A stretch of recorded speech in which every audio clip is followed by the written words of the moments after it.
Modi doctor आया जो कहते हैं कि साहब कि हम न्यूक्लियर ब्लैकमेल के आगे हम नहीं झुकेंगे।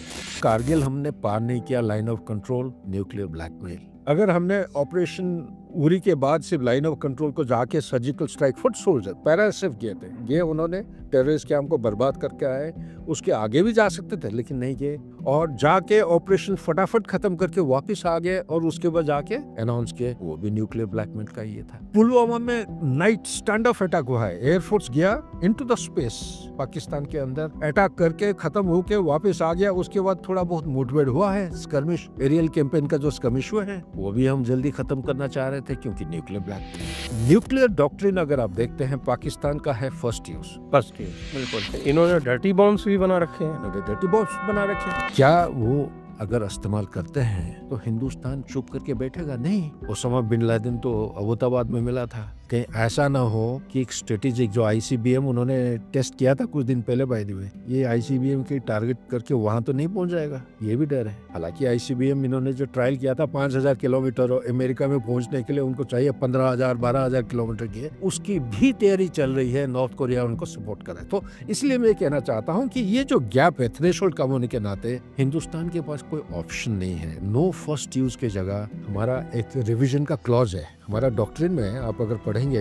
एक क्लॉज है, it is subject to revision based on the necessity on the ground. अभी टाइम आ गया है, हिंदुस्तान को उसको रिवाइज करना चाहिए फॉर प्रीएम्प्टिव स्ट्राइक।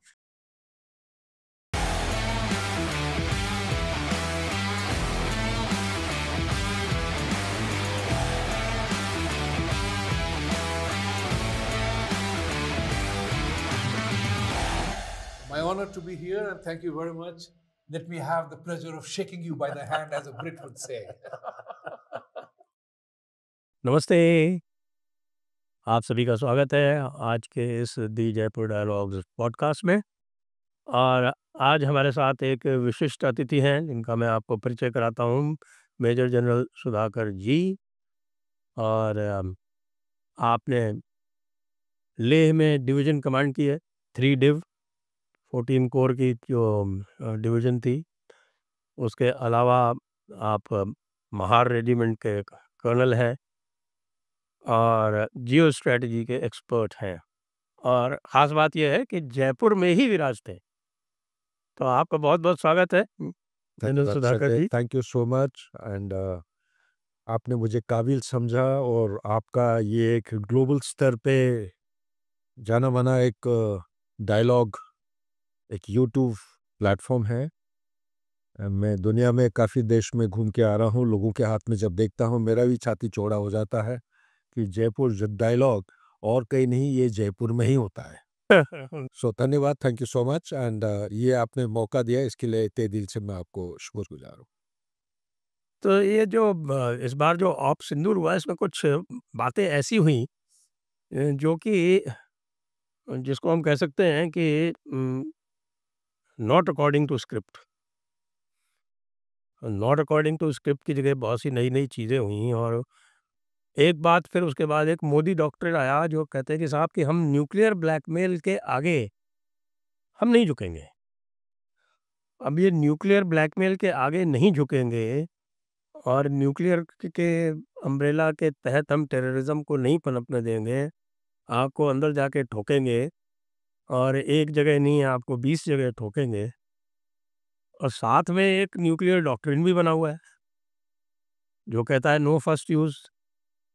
और उसके बाद हमने और भी सुना कि कि एक उसमें जो थोड़ी-सी वेगनेस भी डाल दी गई कि नहीं, नो फर्स्ट यूज़ का मतलब ये नहीं है कि प्रीएम्प्टिव नहीं कर सकते।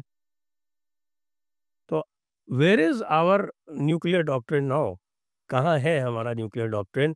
और ख़ास तौर से तब जब उधर से बैलिस्टिक मिसाइल फायर हो रही है, उसको हम बीच में इंटरसेप्ट कर रहे हैं, तो हमें क्या पता कि उस पे न्यूक्लियर वॉरहेड था या नहीं था? संजय, मैं बधाई देना चाहता हूँ कि ये जो सवाल आप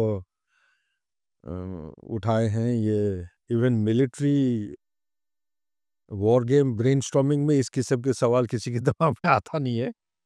और ये क्लासिफाइड सब्जेक्ट है, बट फिर भी हमारे लोगों को पता होना निहायत ही आवश्यक है। चंद एक चीज़ें आपके सवाल में, 2-3 पहलू हैं। सबसे पहला पहलू है ऑपरेशन सिंदूर। ये मैं ज़रूरी समझता हूँ, लोगों को समझना चाहिए। ऑपरेशन सिंदूर 6-7 मई 2025 को शुरू नहीं हुई। इसकी शुरू हुई थी जब कारगिल में लड़ाई हुई थी ना, तब से। या उससे पहले भी आप ले सकते हैं। जो जम्मू कश्मीर के इतिहास को जानते हैं, शायद लोग डॉट्स को अच्छी तरह वो जोड़ पाएंगे, लेकिन मैं थोड़ा सा एक बाउंड्री रिस्ट्रिक्ट करना चाहता हूँ। कारगिल तक आप सीमित रखिए, और कारगिल के आगे जो हुआ है 25 साल या जितना 23-24 साल, अब जहाँ से भी गिनती करते हैं कारगिल, क्योंकि मैं 99 से गिनती करता हूँ, कोई कोई लोग 2001 से गिनती करते हैं। मैं इसलिए कह रहा हूँ कि कारगिल का जो उन्होंने एक फॉल्स प्रोपेगेंडा नाम ये दिया था कि मुजाहिदीन आके कारगिल को कैप्चर किए हैं, फौज को कुछ लेना देना नहीं है। और बाद में ये साबित हो गया कि 8 NLI, नॉर्दर्न लाइट इन्फेंट्री, एक रेगुलर इन्फेंट्री बटालियन है, ये मुजाहिदों के साथ कारगिल पे आके कैप्चर किए थे।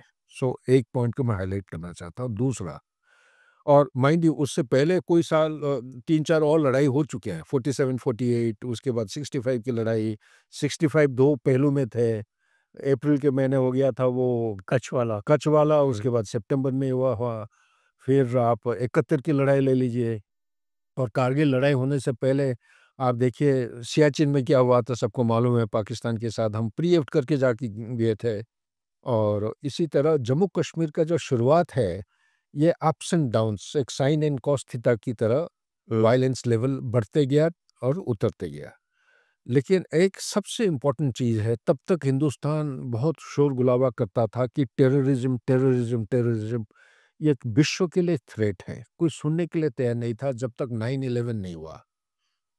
तब भी मैं भी आज हैरान हूँ, 9/11 के बाद आज भी एक सुपर पावर होने के नाते जो एक एहसास होना चाहिए, विषय की जो गंभीरता लेना चाहिए, वो नहीं हो रहा है।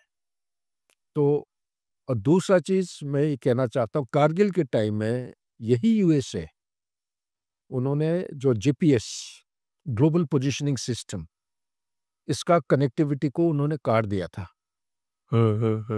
जिसकी वजह से मैं वो कारगिल लड़ाई में मैं भी हिस्सा लिया हूँ, सियाचिन ग्लेशियर में। ओके। तो जब आपका जो मेन इंस्ट्रूमेंट, जैसे कि आप गाड़ी चला रहे हैं जयपुर सिटी में, अगर आपका जीपीएस चला जाता है, हम इतने डिपेंडेंट हो गए हैं कि उसके बिना आप इधर-उधर हो जाएंगे, सही जगह जा नहीं पाएंगे। तो वही मुसीबत, लेकिन फॉर्चुनेटली इंडियन आर्मी एक मैं कहूँगा one of the best आर्मीज in the world.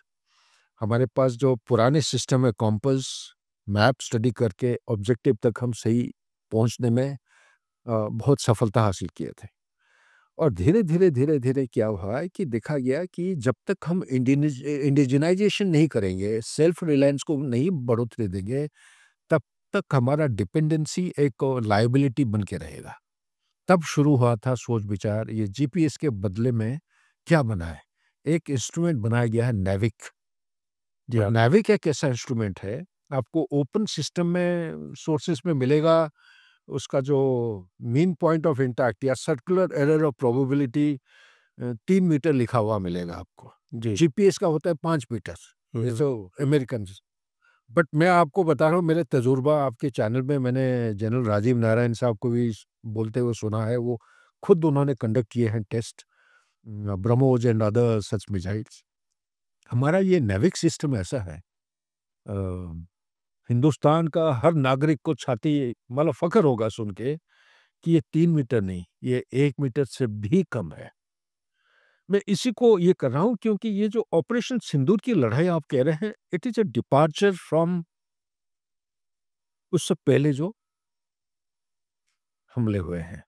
आप उरी की बात करिए 2016 के बाद, या आप 2019 की बात करिए जब पुलवामा में हमारे 40 बहादुर सीआरपीएफ के जवान गुजर गए। उरी का क्या था? मैं कारगिल का उदाहरण इसलिए लिया हूँ क्योंकि उस समय हिंदुस्तान के जो सैनिक है, उसका हाथ पीछे बांधे हुए थे, हम लड़ाई के लिए गए, जीते उधर, एलओसी नहीं क्रॉस करेंगे। करेक्ट। उसके बाद उरी में क्या हुआ, हम एलओसी को पार किए, सर्जिकल स्ट्राइक हुआ।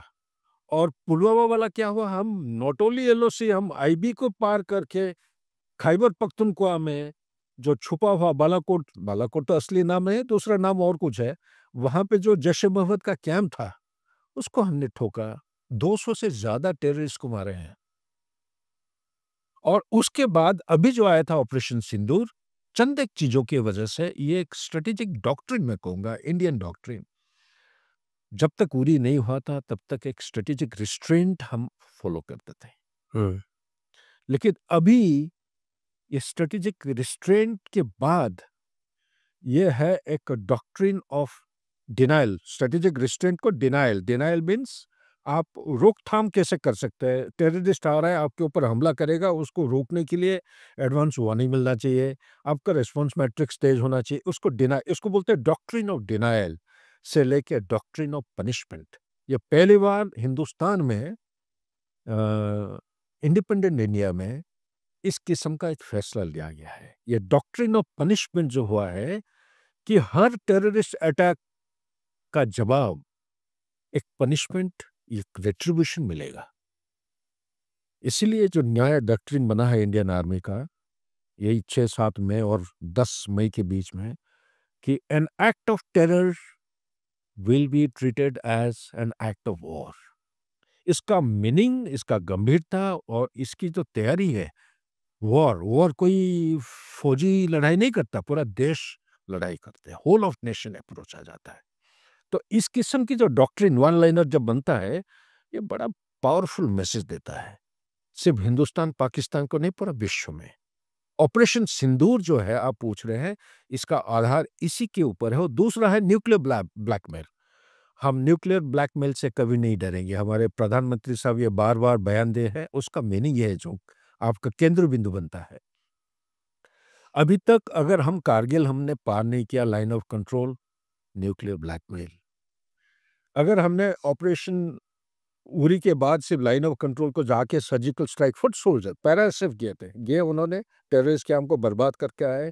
उसके आगे भी जा सकते थे लेकिन नहीं गए, और जाके ऑपरेशन फटाफट खत्म करके वापस आ गए, और उसके बाद जाके अनाउंस किए, वो भी न्यूक्लियर ब्लैकमेल का ये था। पुलवामा में नाइट स्टैंड ऑफ अटैक हुआ है, एयरफोर्स गया इनटू द स्पेस, पाकिस्तान के अंदर अटैक करके खत्म होके वापस आ गया। उसके बाद थोड़ा बहुत मुठभेड़ हुआ है, स्कर्मिश, एरियल कैंपेन का जो स्कर्मिश हुआ है, वो भी हम जल्दी खत्म करना चाह रहे थे क्योंकि न्यूक्लियर ब्लैकमेल।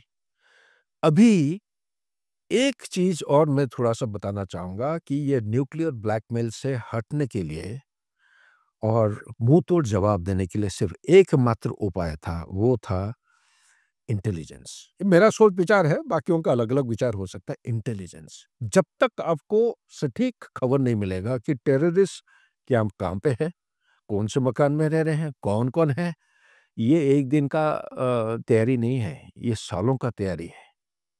हम पुलवामा जब हुआ तब भी तैयार थे इस तरफ काफी गहरा जवाब देने के लिए।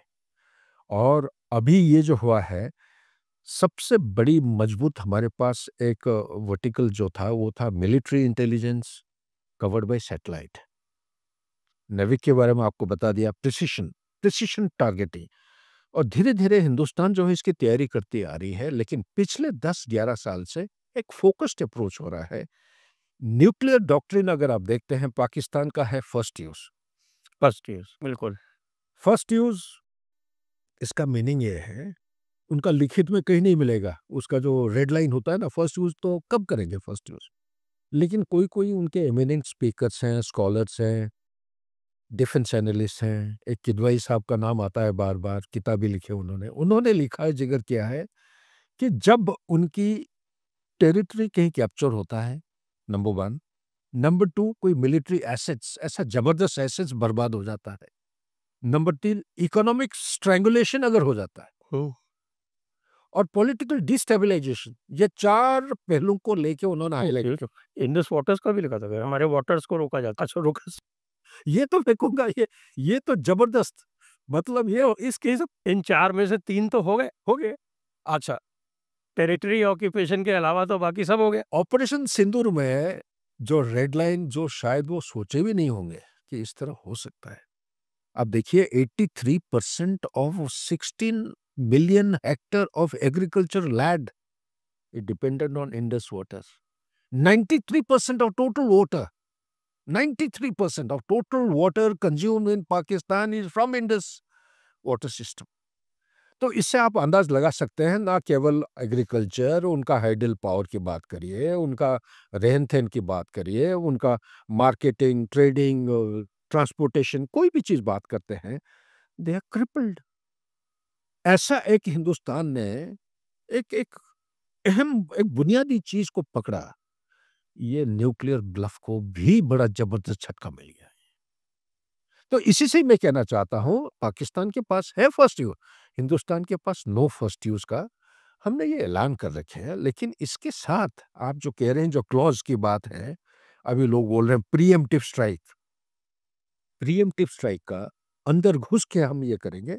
3-4 चीजें. एक तो प्रिसिशन टारगेटिंग हुआ है इस बार, no collateral damage, measured and non escalatory, ये भाषा हमने यूज किया था.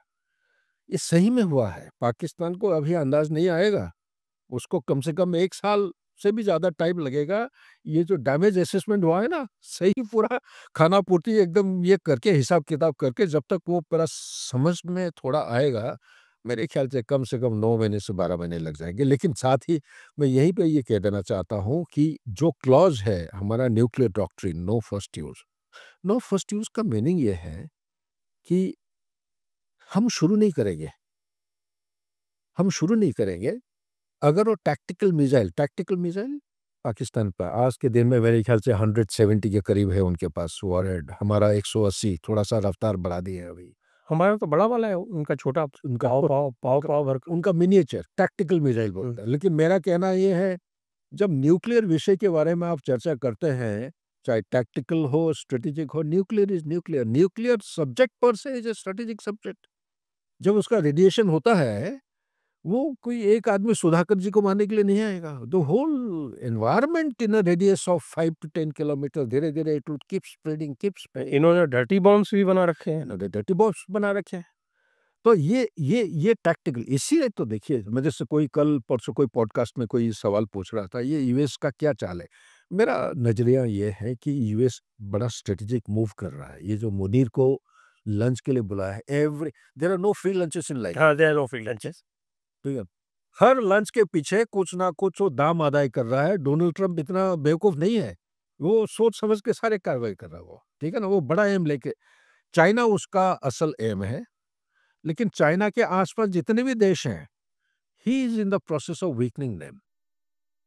ही मीन्स, चाहे वो कुछ भी कह लो, यूएस में जो जाके रह के आए हैं वो समझ में आ जाएगा, डीप स्टेट के बिना कोई भी अभी तक प्रेसिडेंट सक्सेसफुल नहीं हुए हैं.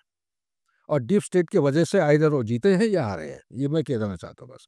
सो इसी के साथ ये कहना चाहता हूँ कि ये जो डर्टी बॉम्ब्स और जो टैक्टिकल वेपन्स हैं, ये बड़ा खतरनाक होता है. इसका टैक्टिकल वेपन का मीनिंग क्या है? टैक्टिकल का मीनिंग ये है कि नीचे लेवल पे आप अगर एक आर्मर्ड स्क्वाड्रन या कॉम्बैट ग्रुप ले जाते हैं, कंपनी के बराबर या बटालियन के बराबर लेके अटैक कर रहे हैं, उस समय आप इस्तेमाल टैक्टिकल लेवल पे लिमिटेड एरिया में आप उसको लॉन्च कर सकते हो. इसका मीनिंग क्या है? इसका मीनिंग ये है कि आप थ्रेशोल्ड, पहले जो हाई जो गैप होता था एक्स वाई जेड एक्सिस में, अगर आप डालेंगे कि ट्रिगर से लेके एक थ्रेशोल्ड टॉलरेंस होता है कि उस टॉलरेंस लेवल को जब पार कर लेते हैं, तब जाके आप न्यूक्लियर बम इस्तेमाल करते थे. लेकिन उन्होंने वो थ्रेशोल्ड गैप को उन्होंने नैरो कर लिया है. उसको और तेजी और जल्दी से अपना सोच विचार के मुताबिक यूज कर सकता. तो ऐसा हालत में जो आपका सवाल है, बहुत महत्वपूर्ण सवाल है, क्या वो अगर इस्तेमाल करते हैं तो हिंदुस्तान चुप करके बैठेगा? नहीं.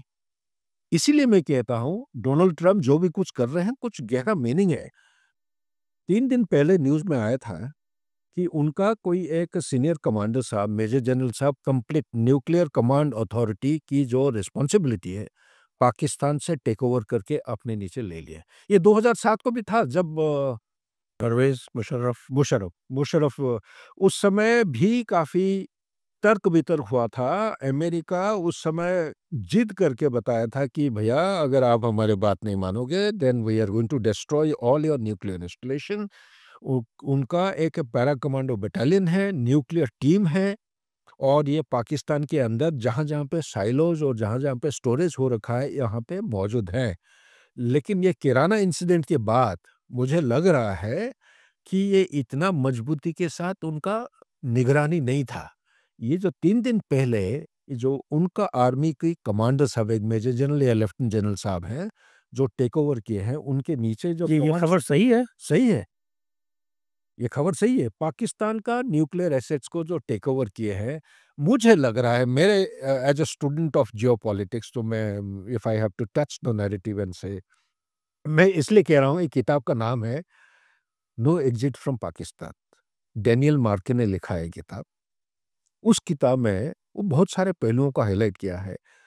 नो एग्जिट मतलब अमेरिका चाहे कितना उनका रिश्ता गड़बड़ हो जाए, फिर भी ये पाकिस्तान को छोड़ के जा नहीं सकते। तो बहुत बढ़िया तरीके से लिखा है कि ये न्यूक्लियर हथियार उनके पास ऐसा है, plus missile technology and number of missiles, और उसका जो रेंज है इतना खतरनाक है, अगर इसको अमेरिका काबू में नहीं लेगा तो अमेरिका को ये डर है, ओसामा बिन लादेन तो अबोताबाद में मिला था, कहीं ऐसा ना हो कि एक स्ट्रेटेजिक जो आईसीबीएम उन्होंने टेस्ट किया था कुछ दिन पहले, बाय द वे, ये आईसीबीएम के टारगेट करके वहां तो नहीं पहुंच जाएगा, ये भी डर है।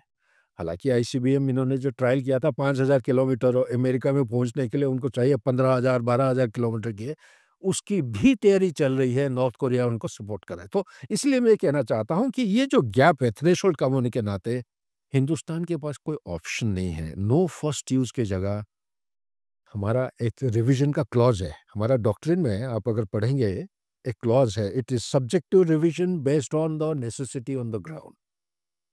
अभी टाइम आ गया है, हिंदुस्तान को उसको रिवाइज करना चाहिए फॉर प्रीएम्प्टिव स्ट्राइक, जो सवाल आपने उठाया था। राइटिंग में रिवाइज़ नहीं हुआ है, लेकिन अगर मान लीजिए कभी प्रीएम्प्टिव स्ट्राइक हो जाए, तो भी वो कह सकते हैं कि हाँ, हम रिवाइज़ कर चुके हैं 4 दिन पहले। सच है, I totally agree with you, I agree with you totally. कि रिविज़न का क्लॉज़ है, हमने 4 दिन पहले रिवाइज़ किया था। हालांकि ये सब्जेक्ट बहुत सेंसिटिव है, उसका इम्प्लीकेशंस मीनिंग बहुत सीरियस है। ये सिर्फ रीजनल नहीं बल्कि ग्लोबल जो न्यूक्लियर रियलम है इसको इम्पैक्ट करता है। नॉन प्रोलिफरेशन ट्रीटी को भी काफ़ी आंच आ सकता है इसके वजह से। तो ये सारे बहुत सारी चीज़ें जोड़े हैं। ये एक ऐसा जगह है, वो बोलते हैं ना, साउथ एशियन सब कॉन्टिनेंट, 3 देशों के पास न्यूक्लियर हथियार, चाइना, हिंदुस्तान और पाकिस्तान। अभी ईरान धमकी दे रहा है, उनका तो एनरिचमेंट परसेंटेज एक्चुअली मैं अगर बताऊंगा जितना मेरे को जानकारी है, उसका लिटिल बॉय जो ड्रॉप किया गया था 1945 में, it was around I think 80 86.7। Iran का एनरिचमेंट हैज ऑलरेडी रीच्ड 87 के उस तरफ चला गया है। इसका मतलब they are in a very strong position to make nuclear warhead any time with minimum effort. और मेरे खबर के मुताबिक जो एनरिच्ड यूरेनियम 409 किलो है, ये तो उन्होंने एयर स्ट्राइक तो कर दिया था, मेरे ख्याल से ईरान में नहीं है, ये और कोई देश में जाके पहुंच चुका है। मेरे रिसर्च के मुताबिक वो आ रहा है कि रशिया में पहुंचा हुआ है, और रशिया में 2-3 दिन पहले एक एग्रीमेंट हुई है ईरान का ऑफिशियल और रशिया के बीच में। उनसे कमिटमेंट लिया गया है कि ये न्यूक्लियर बम नहीं बनाएंगे, एंड एक बेसिस बनाया गया है कि यूएसए और ईरान के बीच में अभी बातचीत जो ओमान में हो रहा था, अभी कोई कारण की वजह से वो रफा दफा हो गया है, लेकिन इसी को वो रीस्टार्ट करना चाह रहे हैं। सो एक बार वो कमिटेड, एक assuring kind of a commitment मिल जाता है ईरान से, तो America will go ahead and most probably start reducing the sanctions which have been imposed on Iran and improve relation, because Trump as a human being वो लड़ाई को पसंद नहीं करता है। लड़ाई जो बढ़ाया जा रहा है मिडिल ईस्ट में या यूक्रेन, वो अपने स्टाफ से, अपनी पब्लिक से ही डरता रहता है। वो डीप स्टेट वाले जुड़े हुए हैं, डीप स्टेट वाले जुड़े हुए हैं। ये यही लोग उसको करने नहीं देंगे जो अचीव करना चाह रहा है, और ये लड़ाई चलती जाएगी मेरे असेसमेंट के मुताबिक। Anything can happen. आज 14 तारीख है ना, आज कुछ अनाउंसमेंट होने जा रहा है। डोनाल्ड ट्रंप रशिया के बारे में कुछ अनाउंस करने जा रहा है। वो क्या अनाउंस करेगा, मेरा जो गट फीलिंग ये कह रहा है, ये वही अनाउंस करेगा जो deep state of America is going to dictate. और डीप स्टेट क्या डिक्टेट करेगा कि लड़ाई इतना जल्दी समाप्त मत करो। ये अमेरिका की जो अमेरिका फर्स्ट वाला जो है ना, मागा, मेक अमेरिका ग्रेट अगेन, इससे बरखिलाफ डायरेक्शन में आप चलना शुरू करोगे कि लड़ाई को चलते रहने दो। So as a student of geopolitics ये मेरा अंदाज है। एप्स्टाइन फाइल्स तो उसने ड्रॉप कर ही दी है। हाँ, सही बात है। और साथ ही एक भी बात यहीं पे मैं कह देना चाहता हूँ कि इंडिया और पाकिस्तान के बीच में ये जो ऑपरेशन सिंदूर शुरू हुआ है, मैंने बताया था कि from doctrine of denial to doctrine of punishment. ये डॉक्ट्रिन ऑफ पनिशमेंट तब सक्सेसफुल होगा जब हमारा इंटेलिजेंस, स्पेसिफिक इंटेलिजेंस, क्योंकि जब तक आपको एकदम 1 फुट बाय 1 फुट का वो इंटेलिजेंस नहीं मिलेगा, मकान के अंदर है कि नहीं, और अगर नहीं है तो अगला ये में कहाँ जाने वाला है। क्योंकि ये पहली बार है, आपको शायद याद होगा अफगानिस्तान का जब लड़ाई चल रहा था, America was being supported by Pakistan, है ना। अमेरिका ने बहुत जोर लगाया था। पंजाब, ये जो बहावलपुर में अभी स्ट्राइक हुआ ना, ये 2 जगह, इसमें उनका ड्रोन ऑपरेट करने के लिए बहुत प्रेशर डाले थे पाकिस्तान को। पाकिस्तान ने मना, ये अंदरूनी खबर है मैं बता रहा हूँ, उन्होंने अमेरिका को मना कर दी कि बाकी कोई जगह आप चलाओ लेकिन इसमें नहीं। Hindustan has broken that myth. हम ना केवल ये जो 9 टेररिस्ट हब्स को हमने स्ट्राइक किए हैं, 9 में से, और ये भी बता दिया कि 21 पता है हमको, अरे सर 21 हम क्या लोगों बात पे ही कर रहे हमने हो? किया, अभी 12 बचा हुआ है। संजय, मैं तो कहूँगा 21 तो हम नोटिफाई किए, पता था। 21 में से हम 9 को स्ट्राइक किए हैं। जैसे एयर बेसिस हमने 11 बोला ना, अब धीरे-धीरे फिगर चेंज होते जा रहा है, 13 वो तो खुद ही 18 बोल रहे हैं। छठ बोल रहे हैं। सो ये मैं कह रहा हूँ, इसलिए उनको पता नहीं चलेगा। इतना नुकसान हुआ है, इतना बर्बाद हुआ है। They have been taken back in time, if not more at least by 20 years. 20% ऑफ जो एयर एसेट्स होता है, 20%, अगर 100 में से 20 एयरक्राफ्ट उनका डिस्ट्रॉय हो गया, आप अंदाज लगा सकते हैं। For a country like Pakistan which is struggling in economy, in political, constitutional crisis, her crisis उसके में चल रहा है। एयर डिफेंस तो 70%। 70% एयर डिफेंस। अरे एयर डिफेंस तो उनकी ना के बराबर HQ-9 की बात करते हैं आप। और आपका वो जो मिसाइल था क्या, PL-17, PL-17 है ना, PL-15 PL-15 sorry, JF-17 is the aircraft. बड़े-बड़े नाम लेके बड़े-बड़े चीजें वो क्लेम करते रहते हैं। Actually speaking, time will come, ये खुद ही इंट्रोस्पेक्ट करेंगे। नन ऑफ देम, ये इसमें से कोई कामयाब हासिल नहीं हुआ है, कोई भी नहीं। और हमारा ये है कि उन्होंने बिल्कुल सही किया, टेररिस्ट हब्स को स्ट्राइक किए हैं। And we have exercised, there is a inbuilt restraint in our doctrine कि हम सिविलियंस के ऊपर कोई नुकसान नहीं पहुंचाएंगे। हमारा टेररिस्ट हब, अगर आप काउंटर, अगर रिटेलिएट करोगे हमारा मिलिट्री एस्टेब्लिशमेंट के ऊपर, हमारे पास कोई रास्ता नहीं है, हम मजबूरन आपको ठोकेंगे। और ठोका हिंदुस्तान ने, और ऐसा किया। और क्योंकि एक word about the air defence, I am a student, पढ़ते रहता हूँ। Before we go to air defence, okay, you talking about the nuclear doctrine, आपने मेंशन किया किराना हिल्स। क्या है किराना हिल्स में? हमारे तो ऑफिशियली तो मना कर दिया।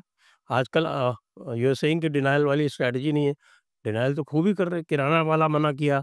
अभी परसों इधर आपके कल ये म्यांमार में ड्रोन का ऑपरेशन हुआ, कहा हमें कुछ पता ही नहीं। वो कह रहे हैं कि साहब एक नहीं 3 बार मारा है हमको। आप देखिए, आप कह रहे हैं हमें पता ही नहीं। आपका प्लेटफॉर्म, आपका चैनल इतना ग्लोबल हाई प्लेटफॉर्म में है, कोई अनजान में मेरे मुंह से कुछ ऐसा ना निकल जाए, लोग मेरे पीछे पड़ जाएंगे। लेकिन मैं एज अ स्टूडेंट, ये मेरा रिसर्च इन, नहीं, हम तो केवल जो ओपन सोर्स इंटेलिजेंस है उसकी बात कर रहे बस मैं ये कह रहा हूँ, हैं, नथिंग क्लासिफाइड। मेरे विचार के मुताबिक किराना में हिट हुआ है। किराना में अमेरिका की missiles, sorry warhead, nuclear warhead थे। ये आपका नहीं है, आप भी तो बहुत पढ़े लिखे हैं, आप तो रिसर्च स्कॉलर है। ये अफगानिस्तान में जब रशिया के पीछे लगे हुए थे, वो तब से ये उनके न्यूक्लियर बॉम्ब्स, न्यूक्लियर वॉरहेड्स लाके छुपाए रखे हैं। रशिया के खिलाफ था ये। चाइना चाइना के खिलाफ भी हो सकता अभी वही वही कह रहा हूँ ना, वो 1979 टू 1989, जब तक रशिया अफगानिस्तान से नहीं गए, वो बोलते हैं ना ग्रेवयार्ड ऑफ एम्पायर, जब तक नहीं गए तब तक वो न्यूक्लियर इसके दाने दाने पे नाम लिखे हुए आते हैं, तब तक नाम लिखा हुआ था रशिया, यूएसएसआर। यूएसएसआर तो डिसइंटीग्रेट हो गया 1991। उसके बाद जो उन्होंने आउटसोर्स किया है, made the manufacturing hub of the world, China को जो बना है, अभी हर चीज में ओवरटेक करने लगा है। ठीक है ना, है प्रॉब्लम है चाइना के अंदर, मैं मना नहीं कर रहा हूँ, but never underestimate the enemy. So ये हजम नहीं हो रहा है अमेरिका को, तो अभी वही न्यूक्लियर वॉरहेड्स अभी चाइना के लिए पॉइंट कर रहे हैं। लेकिन एक चीज मैं कह देना चाहूँ, क्योंकि ये क्वेश्चन आप पूछने में बहुत मीनिंगफुल है, मेरा रिसर्च इंडिकेट कर रहा है ये न्यूक्लियर वॉरहेड्स तब के थे, incidentally they are not mated. European, American, Russian कुछ परसेंटेज होता है जो न्यूक्लियर वॉरहेड जो है वो होता है एक वॉरहेड, दूसरा होता है ट्रिगर मैकेनिज्म, तीसरा होता है डिलीवरी सिस्टम। ये वॉरहेड के अंदर वो उसका सेपरेट जो फिशन और फ्यूजन मटेरियल है अलग कैनिस्टर में रखा जाता है, and through out scientific process उसको एक्टिवेट करते हैं। पाकिस्तान का ये तीनों चीज ये अलग अलग जगह रखे गए हैं।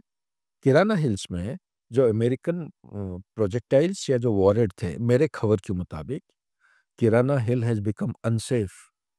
8 या 7 उसका टनल्स थे, उसमें से एक बचा है जो सेफ है, लेकिन वहां तक लोग जा नहीं पा रहे हैं।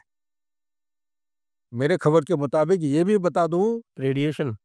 हाँ जी, लोगों की इतना रिहेबिलिटेट किया गया है, सब कह रहे हैं 50 लाख चुपचाप साइलेंटली चल रहा है, बहुत कुछ हरकत। ये बोरन वाला एयरक्राफ्ट आप जानते होंगे जो इजिप्ट से आया था, तो वो कर पुरा के चले गए हैं। अभी वो कह रहे हैं कि कोई इसकी रेडिएशन इफेक्ट नहीं है, they have managed to bring down the radiation. लेकिन एक चीज और भी है, कुछ वॉरहेड ये किराना के आसपास से रीलोकेट किया जा रहा है डिस्क्रीटली, कॉन्फिडेंशियली। कुछ बीच क्राफ्ट आके लोड करके कहीं ले जा रहे हैं, कहाँ पे उसको छुपा रहे हैं या स्टोर कर रहे हैं मैं जानता नहीं हूँ। इसी तरह एक और जगह का नाम बताता हूँ आपका, बलूचिस्तान में क्या नाम है उसका, Chagai hills. Chagai hills. Chagai hills में ऑलमोस्ट सिमिलर कहानी। चगाई हिल्स में ही तो इन्होंने अपना एक्सप्लोजन किया था। करेक्ट। अब तो लोग ये भी पूछ रहे हैं कि वो जो वॉरहेड था या जो इन्होंने किया था, अब वो इनका खुद का था कि यूएस का था या चाइना का था? मैं इसलिए बोलना नहीं चाहता हूँ, सब लोग सवाल पूछने लगेंगे, लेकिन मेरा रिसर्च ये कह रहा है चाहे अमेरिका का हो या पाकिस्तान, था तो सही है कि नहीं। हिंदुस्तान को एक होता है हर साल जनवरी के महीने में, आपका ही चैनल से मैंने सुना था और मैं पढ़ते रहता हूँ, एक एग्रीमेंट है पाकिस्तान और इंडिया के बीच में, exchange of nuclear data. Pakistan and India are suppose to exchange the data of the nuclear installations और कहाँ कहाँ पे क्या चीजें रखे हुए हैं। ये एक होता है, ये टॉप सीक्रेट एक एक्सरसाइज होता है। वो जो लिस्ट होता है उस लिस्ट के मुताबिक they are not suppose to be targeted in times of conflict. अगर टारगेट हुए हैं इसका मतलब दीज आर अनडिक्लेयर्ड लोकेशंस। अब पाकिस्तान तभी तो मना कर दिया कि हमें पता ही नहीं किराना हिल्स ये क्या मुझे है? नहीं पता है। As far as India is concern ये जस्टिफाइड। हम तो सिर्फ वो एयर बेसिस को डिसफंक्शनल करने की कोशिश किए हैं जहां से हमें थ्रेट था। आपने हमारे मिलिट्री इंस्टॉलेशंस के ऊपर हमला किए हैं, लेकिन आप देखिए उनका F-16, JF-17 खूब सारे नुकसान हुए हैं। जकोकाबाद या there is another place, airbase का नाम मैं भूल रहा हूँ, सरगोदा, जकोबाबाद, भोलारी। सरगोदा, भुलारी। भुलारी में F-16 इज एक्चुअली क्या, अच्छा हाँ ये भी एक बात बता दो, ये जुलाई खत्म होने जा रहा है, अगस्त अगस्त के महीने में चाइना से JF-35 अगस्त और दिसंबर के बीच में, एग्जैक्ट नंबर मुझे नहीं पता है, वो आ रहे हैं ये यहीं पे। वो तो चाइना ने मना कर दिया क्या कि मेरे को तो हमें तो मेरे पास कुछ ताजा आज की खबर है। ओवरसाइट चाहिए। उन्होंने कहा we require oversight the way you have granted oversight for F-16। वो मिलेगा तभी देंगे। अच्छा ये बता रहे तो लेटेस्ट है। मैं तो कह रहा हूँ तो हिंदुस्तान, इसका मतलब ये है, बेसिकली इसका मतलब है कि नहीं देंगे। उसका भी कारण है। उसका कारण ये है, ये मुनीर साहब जाके लंच करके आ गए, IMF बेल आउट पैकेज दे दिया, वर्ल्ड बैंक पे कितना 30 या 40 बिलियन सैंक्शन कर हाँ, दिया। Over 10 years। देन वो ADB जो एशियन डेवलपमेंट बैंक वो भी कुछ दे दिया पैसे। प्लस अभी क्या रेयर अर्थ एलिमेंट $6 ट्रिलियन। मेरा जो आज सुबह की खबर है कि वो एमओयू शेमओयू को साइन नहीं हुआ था, अभी साइन होने यूएसए और पाकिस्तान के बीच में बलूचिस्तान में। इसी तरह क्रिप्टो करेंसी में डोनाल्ड ट्रंप का बेटा और मुनीर का बेटा दोनों हाथ मिला रखे हैं। तो ये जो सारी चीजें जो वार्मिंग अप प्रोसेस हो रहा है between Pakistan and America, this is not been taken kindly by China. Obviously, obviously. और सबसे बड़ा चिंता उसका 62 billion is no mean amount CPEC में जो लगा रखा है चाइना पाकिस्तान इकोनॉमी। इसीलिए आपके चैनल ने कवर किया है कि ये जो वॉखन कॉरिडोर है और सीपेक का एक डाइवर्जन बना रहे हैं। काशगढ़ से वो रास्ता आता ना हाँ। गुजरात पास के ऊपर होते हुए काराकोरम हाईवे के, it is on the this thing riding on the back of Karakoram highway. तो वहां से डाइवर्जन बना रहे हैं through Wakhan corridor into Afghanistan to Ayni. Afghanistan Kabul से करीब 30-40 किलोमीटर दूर है। आईनी का कॉपर माइन है। कॉपर माइन का इनका कॉन्ट्रैक्ट साइन हुआ था तालिबान के साथ 2008 में। तो उसी को रिवाइव करके ये जाना चाहते हैं तुर्कमेनिस्तान, कनेक्टिविटी इंप्रूव करना चाहते हैं बीआरआई प्रोजेक्ट। तुर्कमेनिस्तान में you have fourth largest reservoir of LNG liquid natural gas. तो ये कि चलो यूएसए आ गया, अभी यूएसए छोड़ेगा नहीं, ये स्ट्रेटेजिक राइवलरी चलती रहेगी। ये जो बोलते हैं ना new great game between China and USA चलती रहेगी। उसका आगे क्या होगा क्या नहीं पता। बट ये जो न्यूक्लियर इकोसिस्टम को अमेरिका टेक ओवर किया है, आई एज्यूम जब तक कोई उसको खंडन नहीं करता है, I assume from reliable sources, open media भी आ चुका है, इसके पीछे कुछ ना कुछ मीनिंग है। वो खुलेआम हिंदुस्तान को फेवर नहीं करेंगे क्योंकि उनको पता है एक ही देश है पूरा विश्व में आज के दिन में जो सब इज्जत करते हैं और डरते भी हैं। इज्जत इसलिए करते हैं क्योंकि we walk the talk Indian leadership, और डरते इसलिए हैं कि कहीं हम सुपर पावर ना बन जाए। ये सबसे बड़ा डर है। अब थ्यूसिडाइड ट्रैप जो है आप जानते हैं, नो एस्टैब्लिश्ड पावर और super power would like any rising power to come up to its footing. ये प्रोफेसर एलिसन साहब का पेपर 2015 का है। उन्होंने देखा है पिछले 500 साल में 16 such cases are there which have led to 12 major conflicts. लेकिन इसका एक कोरोलरी भी है। हाँ जी, इसका कोरोलरी ये है कि when two major powers fight, a third power is bound to become superpower. Polycentric world, polycentric इसी को ही तो कहते हैं। वो अमेरिकन चाहे माने या ना माने, there is a realization. America during my stay 2 months of stay, one was very lucky to meet meaningful people and friends, Indian diaspora. America has started realizing कि it is no longer a superpower, it is a declining power. It's good thing because doctor के पास जब जाते हैं अगर diagnosis सही नहीं होता है तो इलाज कैसे होगा, बीमारी कैसे, तो पहचानने लगे हैं economy is in a down swing. $37 trillion debt चल रहा है आज के दिन में। और ये जो चिल्ला रहे हैं ना डोनाल्ड ट्रंप की सारे जितने इंडस्ट्री है पूरा अमेरिका में आके, इज इट पॉसिबल? नहीं हो सकता है। जिसको जो काम 40 साल से आपने कैसे होगा? आपका लेबर कॉस्ट देखिए, लैंड कॉस्ट देखिए, ठीक है ना। सो कैसे करेंगे? It is not going to be a productive venture.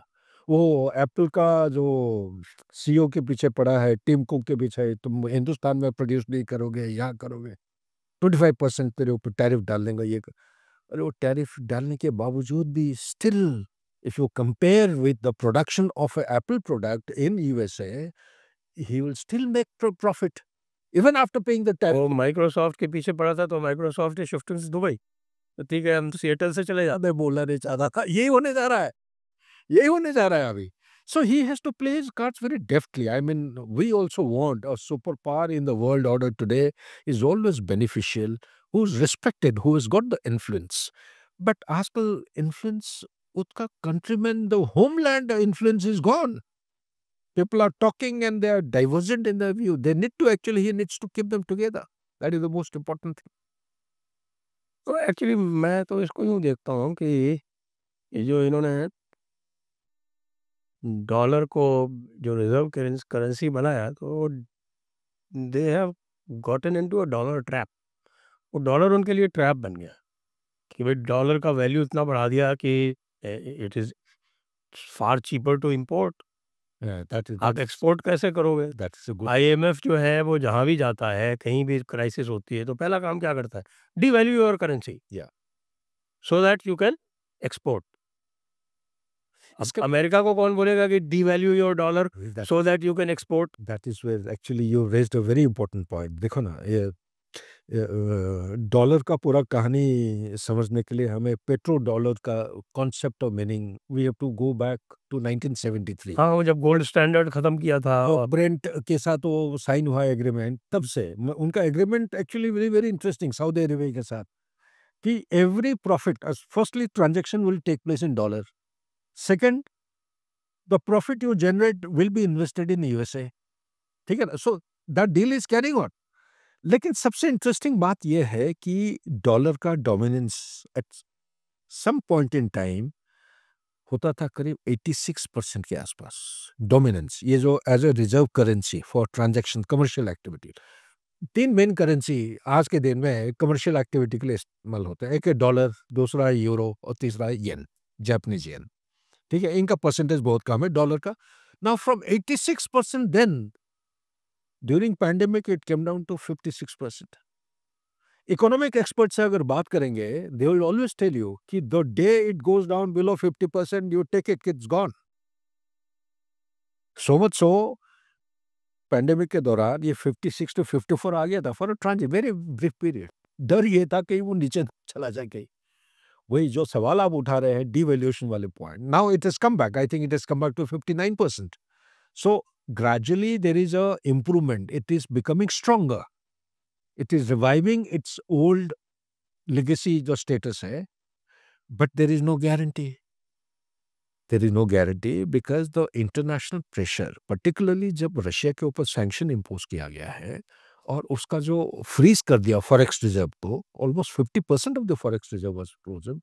Swift जो एक ही है ट्रांजैक्शन, ये को उन्होंने, China is trying out some new method, intercontinental transfer of funds and all. इसकी वजह से countries have decided to go in for doing transactions in their national currencies. ये जो सिस्टम अभी जैसे ब्रिक्स, अभी 5 कंट्री से आज के दिन में कितने 11 हो गए हैं? 10 हो गए। 10 हो गए हैं। 11वें ने ज्वाइन नहीं किया सऊदी अरेबिया ज्वाइन ने। नहीं किया। अभी आने वाले समय में there are 10 more countries likely to join. उनके पीछे और है 30-40 जुड़ने वाले हैं, because they all are including South Arabia. ये सारे एक मेंबर बनने जा रहे हैं बिकॉज द ग्लोबल साउथ, इसका कहानी एक अलग हो रहा है। Global South has actually suffered because of the Cold War 2.0। Now when I say Cold War 2.0 what I mean is, इन्होंने तो तमाशा किया, ये नेटो वाले एक्सपेंड करते रहे, यूक्रेन लड़ाई was, they wanted it to happen. नहीं तो इंग्लैंड की, यूके की प्राइम मिनिस्टर क्यों भाग के गया जब एग्रीमेंट इनका हो गया, होने वाला था अप्रैल के महीने में of 2022 between Zelensky and Russia. वो जाके मना करके आया ना कि ये लड़ाई बंद मत करो, इट मस्ट कंटिन्यू। एग्रीमेंट तो होना था। इसी तो point is that the trans Atlantic relationship, जिसके आधार पर आज के विश्व का जो आर्किटेक्चर बना हुआ है, चाहे आप वर्ल्ड बैंक की बात करिए, आईएमएफ की बात करिए, United nation general assembly, security council, या आप वर्ल्ड हेल्थ ऑर्गेनाइजेशन, या आप डब्ल्यूटीओ, कोई भी संस्था आप बात करते हैं, ये वो ट्रांस अटलांटिक रिलेशनशिप के आधार पर बना हुआ है ना। ट्रांस अटलांटिक में होते कौन है? एक अमेरिका है, एक कनाडा है, यूरोप के हैं NATO members, European union, plus आपका यूके है। अभी पिछले कुछ सालों से इनका रिश्ता में बहुत जबरदस्त एक दरार आ गया है, and this gap is widening. The threat in 20th century was different from the threat in 21st century. Threat 20th century में बाइपोलर वर्ल्ड था, एक था कम्युनिस्ट को फॉलो कर रहा था, दूसरा डेमोक्रेटिक फॉर्म ऑफ गवर्नमेंट, ये उनकी लड़ाई चल रही थी। चलो, there was some degree of some semblance of orderliness, at least predictability था। अभी 21st सेंचुरी और the last part of 20th century after 91 disintegration of USSR से लेके अभी तक ये जो आपके 35 साल के करीब करीब है, इसको कोल्ड वॉर 2.0 अगर आप कहते हैं, इसमें देखिए द सुपर पावर की status has shown very prominent and glaring deficiencies. It's a declining power. इनके इन्फ्लुएंस उतना नहीं है जितना पहले हुआ करता था. And the United Nation is not functioning the way it is supposed to function.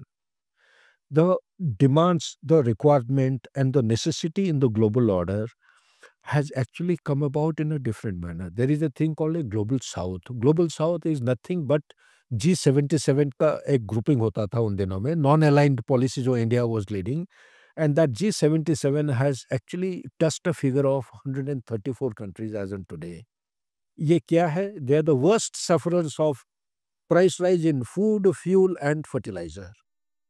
इनके ऊपर हो रहा है. एक तो वैक्सीनेशन का वो चलो हमने संभाल लिया. India provided free of cost vaccination to more than 111 countries. ठीक है ना? यूएस ने पसंद नहीं किया. करेक्ट, वो नहीं किया था.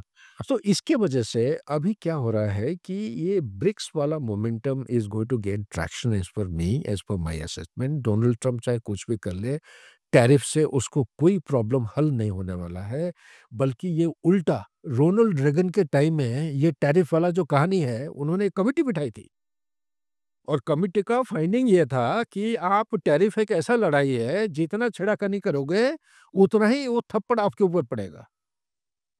सो उसको आप दूर रखिए. और ये पिछला ऐतिहासिक जब लेसन्स हैं उनके पास अवेलेबल, ये क्यों टैरिफ वॉर कर रहे हैं मुझे समझ में नहीं आ रहा है. हो सकता है कि इकोनॉमिक इम्बैलेंस करने के लिए बातचीत के जरिए से काफ़ी कुछ हल हो सकता है मेरे विचार के मुताबिक. और ये इस किस्म की दबाव और फियर इंटिमिडेशन करने से क्या होता है, एक negative spiral it contributes to the global geopolitical churning which we you and me are experiencing today, which is not in the larger good of stability and harmony and peace. This is what I feel. Correct. तो थोड़ा सा China की भी बात कर लेते हैं इसी में, हाँ जी, anything. क्योंकि चाइना का न्यूक्लियर डॉक्ट्रिन भी थोड़ा उसने जानबूझ के एम्बिगुअस रखा हुआ है थोड़ा सा. उसका भी नो फर्स्ट यूज है हिंदुस्तान की तरफ. लेकिन एम्बिगुअस एम्बिगुअस रखा है उसका. देखिए मेरे पास आज सुबह मैं कोई बड़े एमिनेंट जर्नलिस्ट, सीनियर जर्नलिस्ट से बात कर रहा था. She was explaining to me China का, हिंदुस्तान का जब आप नो फर्स्ट यूज कहते हैं, उसके साथ we are not aiming at parity with any country. China जब नो फर्स्ट यूज करता है उसमें एम्बिग्यूटी रखा है, क्योंकि आज के दिन में कितने हैं, लेटेस्ट 2025 में 600 वॉरहेड उसने बना लिया है. वो तेजी से उसका रफ्तार बढ़ा रहा है. 2030 तक उसको किसी भी हालत में 1000 करेगा. 2035 तक 1500. He is aiming to be at parity with him, with USA. USA तो 15,000 पे. यूएसए के पास मेरे ख्याल से 5000 समथिंग है, 5000 के करीब है. और यूएसएसआर रशिया के पास वही प्लस माइनस वही 6000 के अंदर है. सो इसका एम, चाइना इज कन्विंस कि ये जो न्यूक्लियर हथियार यूज के लिए नहीं है, ये डिटरेंस के लिए है. आप जब डिटरेंस की बात करते हैं तब आ जाता है भाई वो डिटरेंस, तो what are the red lines when you are going to use it. वो रेड लाइंस आज के दिन में मेरे विचार के और अंडरस्टैंडिंग के मुताबिक चाइना के पास अभी तक रेड लाइन डिफाइन नहीं है. इसलिए डिफाइन नहीं है because it is evolving. Modernization China का कब से शुरू हुआ?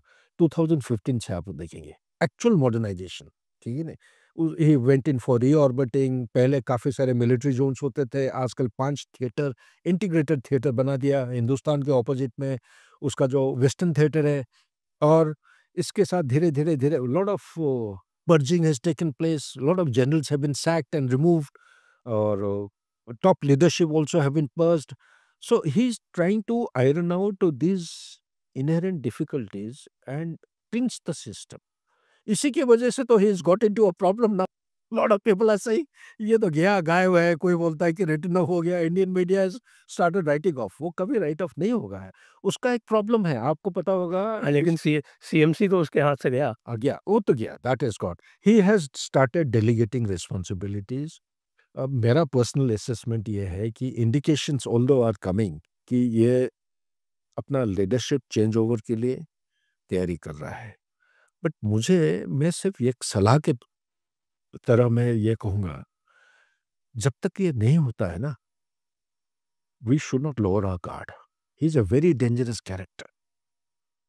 जी is a very aggressive man. आप अगर देखेंगे, उससे पहले डेंग जियाओपिंग का थ्योरी चल रहा था कि bide your time, hide your brightness, cherish obscurity, मतलब इकोनॉमिक डेवलपमेंट के लिए सारे काम करते रहो। ये जब से आया है 2012 दिसंबर की 13 से उसका स्टार्ट हो गया। What was his doctrine? His doctrine is time for China has come. Aggressive projection of power. If I condense the expression, aggressive projection of power. It's the time for China has come to show its power by aggressive means. It's a very dangerous thing. And if it is looking at global status, तो मेरे ख्याल से ये भी, जैसे America के बारे में हम चर्चा कर रहे थे, इनको भी थोड़ा इंट्रोस्पेक्ट करना निहायत जरूरी है, क्योंकि इनके खुद की जो लीडरशिप है, इनसे पहले हुन जिनताओ प्रेसिडेंट हुआ करते थे।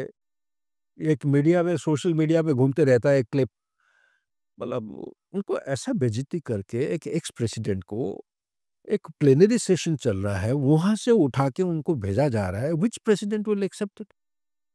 आज के दिन में अगर आप देखते हैं, चाहे आप सीएमसी की बात करिए, आप इनकी जो मेंबरशिप है, चाइना का कम्युनिस्ट पार्टी की जो मेंबरशिप है, जितने मेंबर्स हैं, it has got a good share of influence of हुन जिनताओ।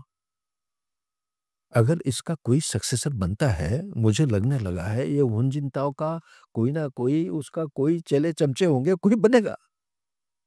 There is a power struggle going on between, there is a confrontation within the system, but that apart, उनका health he is not keeping healthy। शायद ये Indian media में अभी तक आया नहीं है। इसी ब्रेन में उनका एक वेन है।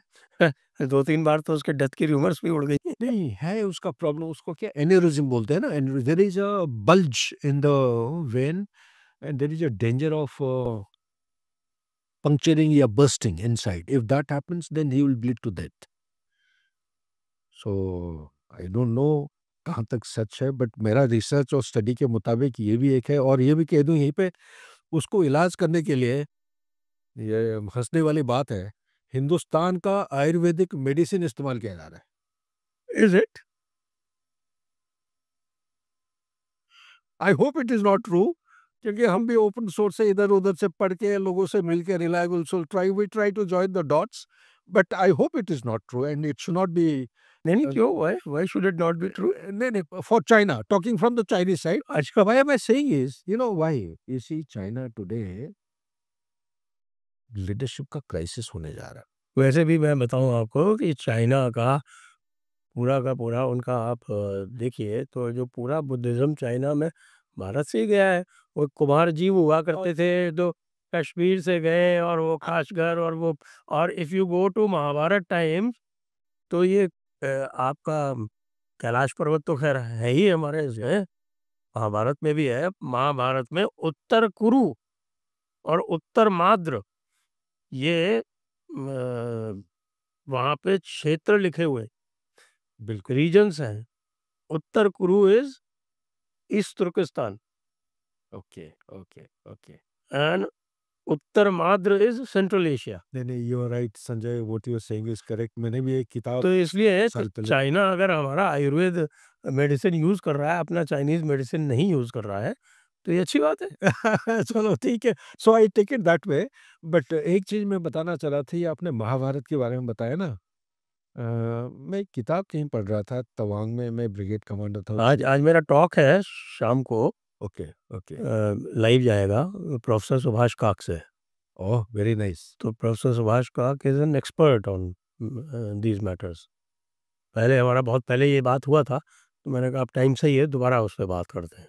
ये तो आज रात के 10 बजे वो टॉक जाएगा। Mahabharat also has got linkages with Tibetan areas जो है। हाँ, वो सारी चीज़ें उस, सारी चीजें इसके साथ नॉट ओनली महाभारत, एक आपके टॉपिक आता है इसमें रामायण में, जो हाँ। वाल्मीकि रामायण है, हाँ, सुग्रीवस एटलस। Okay, okay. उसमें सुग्रीव जब माता सीता को खोजने के लिए जब अपनी वानर सेना भेजता है, तो वो डिस्क्राइब करता है, सबको टास्क देता है, तुमको इधर जाना है, यहाँ पर ये है, यहाँ पर वो है, और वो जो सारे डिस्क्रिप्शंस हैं, वो सारे के सारे आज मिलते हैं। यहाँ पे हम काम जैसे चाइना हिस्ट्री के ऊपर बहुत जोर लगा, एग्ज़ैक्टली। हमें भी इसी के ऊपर अगर जोर लगा सकते हैं। हुँ। कल मेरा कोई एक इंटरव्यू ले रहे थे कि हमारे minister of external affairs Jaishankar ji जा रहे हैं, चाइना जा रहे हैं एस 15 तारीख एससीओ में। एससीओ मीटिंग के लिए। तो इनके लिए आप क्या रिकमेंड करोगे? कि रिकमेंडेशन में 2-3 चीज़ें मेरे दिमाग शॉर्ट टर्म के लिए अभी क्रिटिकल जो रेयर अर्थ एलिमेंट है, उन्होंने सडनली बंद कर दिया है। Which will affect our electric vehicle. In long term it will affect them only. हाँ, इट विल अफेक्ट घूम-घाम के वही पाएगा। अच्छा, मीडियम एंड जो लॉन्ग टर्म है, आई पर्सनली फील कि इंडिया को कैलिब्रेट करना चाहिए, स्ट्रेटेजाइज़। चाइना के साथ डिपेंडेंसी इतना बढ़ गया है, जब तक हम अपने आप रिलायंट नहीं होते, self reliant, we should continue to cooperate with them in those selected options. और मोस्ट इम्पोर्टेंट थिंग ये, चाहे हम कुछ करें या ना करें, ये जो बाउंड्री वाला इश्यू है ना, इसके ऊपर we need to take it up seriously. I have strongly recommended, time has come. आपके पास 2005 का 5 आपके पास प्रोटोकॉल है। 1993, 96, 2002, 2005, sorry 5, 12, 13। 2005 is a very notable protocol. इसी के ऊपर अगर हम फोकस कर सकते हैं, very advance stage of agreement was reached between China and India. और यहाँ तक next step was actually to formalize, जो सीनियर रिप्रेजेंटेटिव होते हैं ना, senior NSA is actually the senior representative, इनका मीटिंग हो चुकी है। इसी को थोड़ा सा अगर हम बढ़ोतरी दे सकते हैं, लगातार कंसल्टेशन कर सकते हैं। Demarcation of border is very very important. China करना कभी नहीं करेगा वो। China wants to keep complete 3488 kilometres border open ended. जैसा है वैसा ही रखना चाहता है। वो बॉर्डर कभी नहीं सेटल करेगा इंडिया के साथ। क्यों? उसका एक कारण है। उसका कारण ये है कि जितने सारे प्रोविंसेस, 30-31 प्रोविंसेस हैं उसके, 2 प्रोविंसेस यूनान और दूसरा है Xinjiang. These 2 provinces are landlocked. Landlocked provinces के लिए, ये अब का बात नहीं है, 1949 तब की बात है। माओ सेतुंग का ये सोच विचार हुआ करता था। वो बोलता था कि we have to plan to connect both these provinces with warm water ports. तो इसीलिए जो सीपेक हम बात कर, चाइना पाकिस्तान इकोनॉमिक कॉरिडोर, उधर पाकिस्तान की तरफ, और इधर सीमेक की बात करते रहते हैं। ये जो है सीपेक एंड सीमेक। सीमेक 2 चीजें हैं वो फुल, क्योंकि उसका मेन क्रिटिकलिटी कहाँ पे है? Main criticality is Malacca dilemma. ये अगेन हुनजिनताओ उसके टाइम में ही उन्होंने बोला था कि भाई चाइनीज, और उसकी रेड लाइन भी है। हाँ करेक्ट, वो लाइन है। एंड वो एक्चुअली देखोगे आप, डेंग जियाओपिंग के बाद एक बार टेस्ट करना चाहिए ये रेड लाइन हमको। करना चाहिए मेरे ख्याल से। आज के दिन में मलाक्का स्ट्रेट में ना केवल हिंदुस्तान की फुटप्रिंट है, American footprint is there, you have lots of footprints of multinational nations also. So कुछ अगर ऐसा नहीं होना चाहिए, बिकॉज अगर हो गया तो आप मान लीजिए थर्ड वर्ल्ड वॉर वहीं पे शुरू हो जाएगा। यूएस के ऊपर तो मुझे भरोसा नहीं है, वो तो हूतीज़ को ही नहीं काबू कर पाते हैं। तो I think they are losing the battle. And मेरे ख्याल से थोड़ा सा उनको नॉन एग्रेसिव मेथड से बातों को आगे बढ़ाना चाहिए। नेगोशिएशन एक ऐसा चीज है, there is a process called as give and take. Give and take का आंखें और दांत दिखा के ना, अब ग्लोबल साउथ के जो कंट्रीज हैं, आप दबाव डाल के नहीं कर सकते हैं। आप देखिए ना, वो ब्राजील का प्रेसिडेंट किस तरह जवाब दिया 50% टैरिफ के लिए। वो होता है कि आप 50% will give it back to you. Look at Canada, how they have responded. अब देखिए ना, जो leadership of Canada, same goes for other countries also. Europe, I am वो तो रोज़ सवेरे उठता है और कहीं न कहीं टैरिफ लगा देता है। आज इधर, आज उधर, से मैं यूरोप गया था अभी कुछ दिन पहले।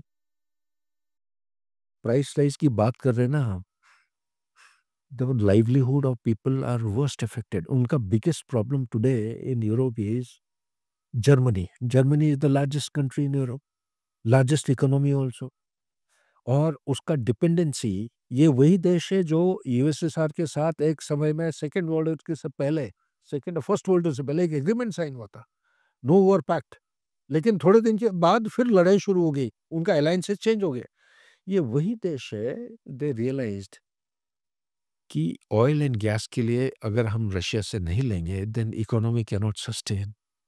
आज के दिन में भी अगर थोड़ा गहराई में रिसर्च करेंगे, यूरोपियन नेशंस हैं जो रशिया से गैस ले रहे हैं, हाई परसेंटेज है। और जर्मनी का 2 ग्रुप बन गया है। नया प्रेसिडेंट वो टैंक, टूंग, डिफेंस एक्सपेंडिचर बढ़ाते जा रहे हैं। लेकिन इनका जो लेफ्ट विंग और राइट विंग, ये काफ़ी मज़ेदार बात है। दोनों विंग जो लोगों का एस्पिरेशन है कि ये यूक्रेन को सपोर्ट करना नहीं चाह रहे हैं। ये रशिया को डिपेंडेंसी बढ़ाना चाहते हैं। उनका cost of living has become very high. Threat in Germany today apart from economy is a demographic swell, changeover is taking place. So you will understand, उनका indigenous population is shifting, migrating towards country like Spain, Portugal, इस तरफ जा रहे हैं। वो खुद अपने जगह पे शांति से रह नहीं सकते हैं। जाते हैं मेडिकल ट्रीटमेंट के लिए, उनको मना कर रहे हैं, नहीं हो सकता है। क्यों मना कर रहे हैं, वो उसका कारण है कुछ। So therefore, so threat की बात कर रहे थे, the threat in 20th century was different. The threat in 21st century, why am I saying this? 1950s की तरह ध्यान अगर ले लेंगे, आप देखेंगे the population of Europe was twice the population of Africa. आज बिगिनिंग ऑफ 21st सेंचुरी में देखेंगे statistically, the population of Africa has become twice that of Europe. और जो इकोनॉमिस्ट और जो एचआर प्लानर्स हैं, जो study manpower this thing, they have given out an estimate कि by the turn of 21st century the population of Africa is going to cross 10 times than what it is today. When I say population, you require employment, you need to look at livelihood, you need to look at, the basic needs, रोटी कपड़ा मकान जैसे हम बोलते हैं, उनके लिए भी तो रोटी कपड़ा मकान है। Hindustan has gone from one level to another. Second level में we started talking about, सड़क, बिजली, पानी.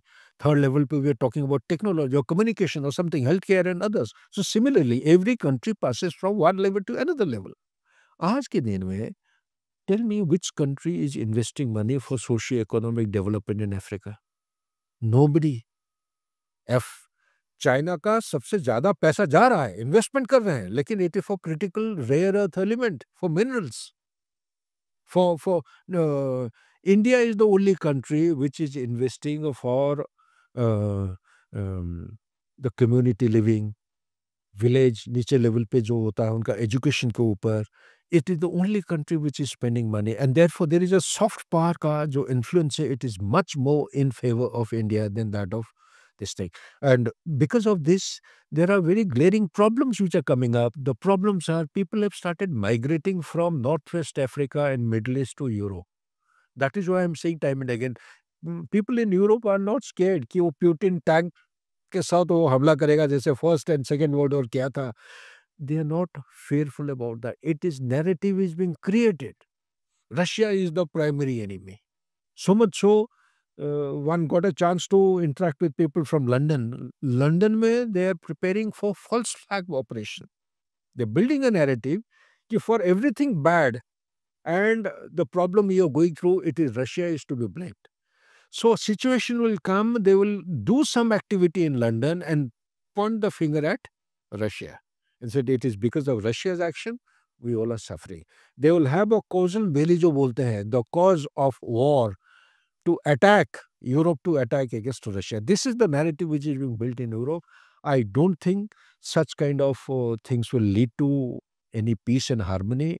It will only widen the trust deficit, and which is very, very dangerous for the world order. I personally feel time has come. The global south has to play an important role. Countries like India, they play a very important role because the credibility is of very high stature, and there is a vision in what India does, whether it is the digital infrastructure, or you talk about the vaccine, or you talk about the self-reliance in terms of Atmanirbhar Bharat, which we have proven more than adequately during Operation Sindoor. I think India has to play a very important role in times ahead. My recommendation is कि जब तक $10 trillion आपका नहीं होता है GDP, तब तक ज़्यादा इनिशिएटिव लेने की कोई ज़रूरत नहीं है. हमें कोई पीस ब्रोकर बनने की ज़रूरत नहीं है रशिया यूक्रेन की लड़ाई में, नौर ये हमास और ये जो इजराइल के बीच में. चलने दो जैसे चल रहा है. आप डिप्लोमेसी डायलॉग बोलते रहिए, लेकिन do not overstep. We have enough to keep ourselves busy. Our leadership must focus on how to improve our economy and reach a target of $30 trillion economy by 2047. That is what my recommendation. So, thank you very much, sir. Wonderful exposition. बहुत ही अच्छे से आपने सारे विषयों को समझाया। आपका यहाँ जयपुर डायलॉग्स में आने के लिए बहुत बहुत धन्यवाद। सभी दर्शकों का भी बहुत बहुत धन्यवाद। जय हिंद, जय Bharat, Vande Mataram. Thank you so much. Jai.